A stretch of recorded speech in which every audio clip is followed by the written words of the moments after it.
नमस्कार, હું આદર્શ છું. વેલકમ ટુ આદર્શ education society. Standard third, subject Hindi. Hello students. Today we have studied about our lesson number 4, मात्राएं. So let's see.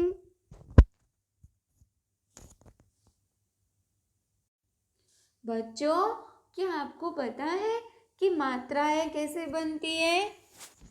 मात्राएं स्वर से बनती है। हिंदी में शब्दों और वाक्यों को लिखने के लिए मात्राओं की आवश्यकता होती है। इसीलिए हिंदी वर्णमाला को 2 भागों में बांटा गया है, जैसे स्वर और व्यंजन। स्वर और व्यंजन कैसे लिखते हैं, यह हमने हमारे फर्स्ट लेसन में देखा ना बच्चों। तो आपको स्वर और व्यंजन तो अब आते ही होंगे।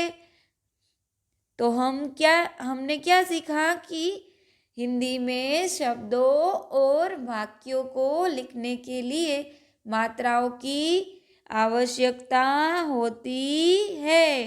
इसीलिए हिंदी वर्णमाला को 2 भागों में बांटा गया है, स्वर और व्यंजन।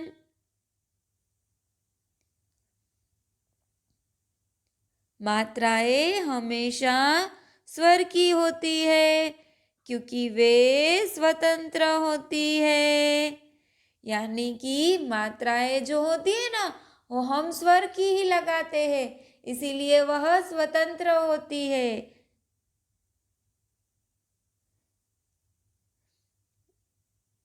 व्यंजन का उपयोग बिना स्वर के नहीं किया जाता, क्योंकि हमेशा व्यंजनों को पूरा लिखने के लिए स्वर की सहायता ली जाती है।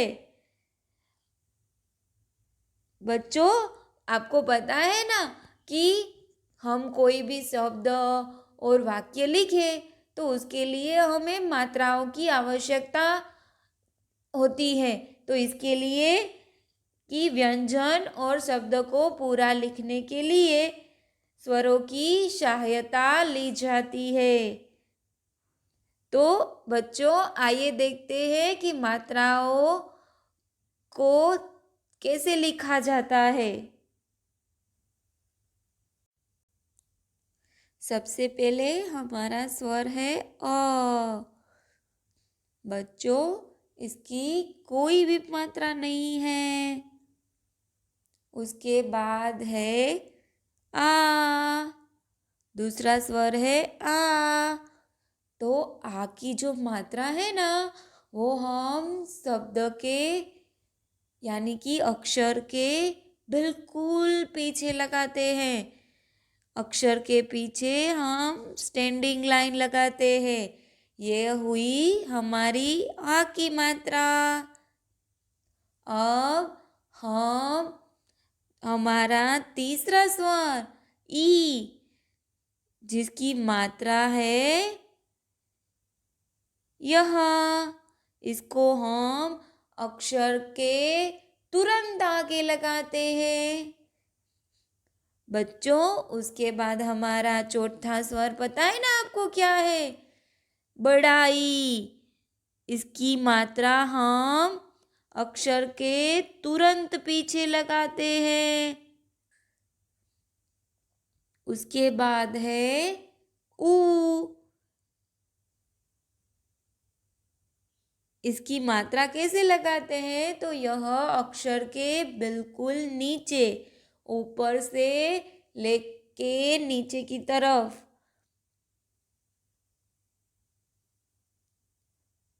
उसके बाद बच्चों है ऊ की मात्रा।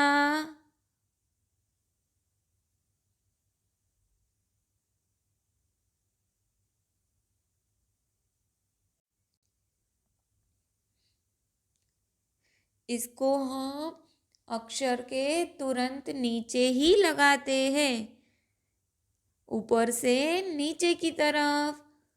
अब है हमारा स्वर इसको हम अक्षर के नीचे यानी जो हमारा अंग्रेजी लेटर है ना सी वही उसी की तरह हम लगाते हैं। उसके बाद हमारा स्वर है ए। इसको हम अक्षर के ऊपर एक फ्लैग के जैसा लगाते हैं। उसके बाद हमारा स्वर है ऐ। इसके दो फ्लैग है जो हम अक्षर के ऊपर लगाते हैं। उसके बाद है ओ। इसको हम अक्षर के पीछे यानी कि एक स्टैंडिंग लाइन और एक फ्लैग के जैसा।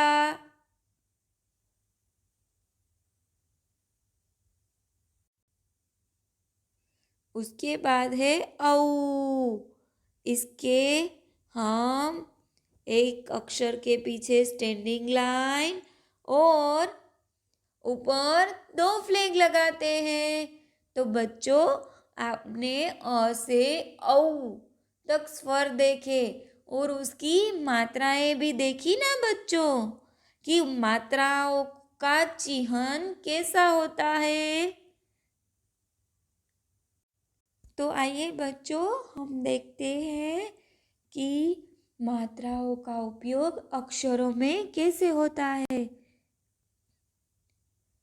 सबसे पहले अ की मात्रा यानी देखो शब्द क्या हुआ क क म कम। उसके बाद है आ की मात्रा। इसको हम अक्षर के पीछे लगाते हैं ना तो शब्द हुआ क यानी कि का म काम। उसके बाद है छोटी ई की मात्रा। इसको हम अक्षर के तुरंत आगे लगाते हैं तो शब्द क्या है कि स ली ये किस लिए। उसके बाद है बड़ी ई की मात्रा। इसको हम अक्षर के तुरंत पीछे लगाते हैं। हमने देखा ना आगे के पिक्चर में। तो मात्रा क्या हुई खी र खीर। उसके बाद है ऊ। ऊ की मात्रा हम अक्षर के नीचे लगाते हैं। शब्द क्या है गु ला ब गुलाब। उसके बाद है ऊ। इसको भी हम अक्षर के नीचे ही लगाते हैं। बू ल भूल। उसके बाद है रू की मात्रा। इसको हम अक्षर के नीचे सी के जैसे लगाते हैं। तो मात्रा त में लगाई गई तो शब्द बना तृण। उसके बाद है ए। उसकी मात्रा अक्षर के ऊपर फ्लैग के जैसे। तो क के ऊपर मात्रा लगाई गई तो शब्द बना केश। उसके बाद है ऐ। इसको हम अक्षर के ऊपर दो फ्लैग लगाते हैं तो शब्द यानी कि हमारा अक्षर बना है। उसके बाद ओ की मात्रा। ओ यानी कि एक स्टैंडिंग लाइन और एक फ्लैग तो शब्द बना चो र चोर। उसके बाद है औ। औ की मात्रा होती है दो फ्लैग और स्टैंडिंग लाइन तो शब्द बना चौ ख ट चौखट। बच्चों, आज हमने मात्राएं सीखी ना। अब हमारे नेक्स्ट सेशन में हम मात्राओं के शब्द देखेंगे और उसके वाक्य। तब तक के लिए आप सब अपने घर पे रहिए और सुरक्षित रहिए। Thank you for joining us.